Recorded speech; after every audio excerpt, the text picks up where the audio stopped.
បានជួបអូនជីវិតបងប្រែជាមានន័យអូនផ្ដល់ក្តីស្រឡាញ់កក់ក្ដៅមិនឲ្យបងឯកាក្នុងចិត្តគ្រប់ពេលបងជួបទុក្ខលំបាកអូននៅក្បែរមិនទៅណាស្នាមញញឹមដ៏ស្រស់របស់អូនជាកម្លាំងចិត្តសម្រាប់បងអូនជាមនុស្សដែលយល់ចិត្តបងថែសាសនាដោយភាពស្មោះបេងដូងបងមានតែអូនមិនប្រែប្រួលទៅអ្នកណាអូនជាភរិយាដ៏ល្អជាមនុស្សដែលបងស្រឡាញ់ជាងគេអូនធ្វើឲ្យគ្រួសារកក់ក្ដៅពោពេញដោយសុភមង្គល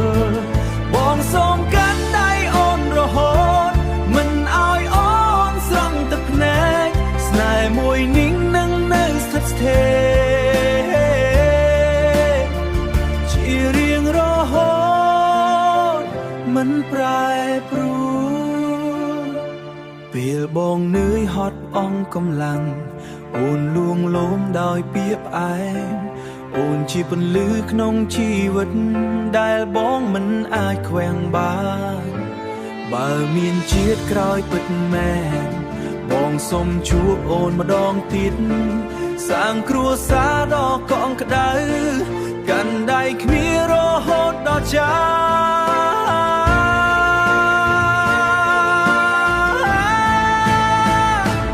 អូនជាភរិយាដ៏ល្អ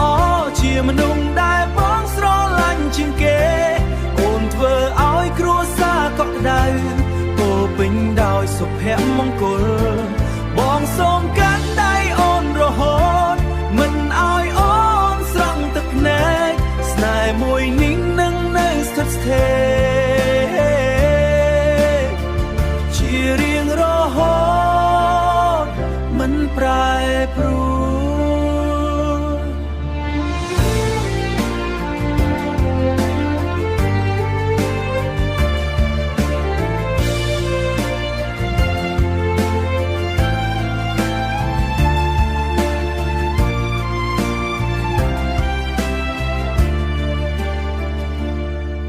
ជាភរិយាដ៏ល្អ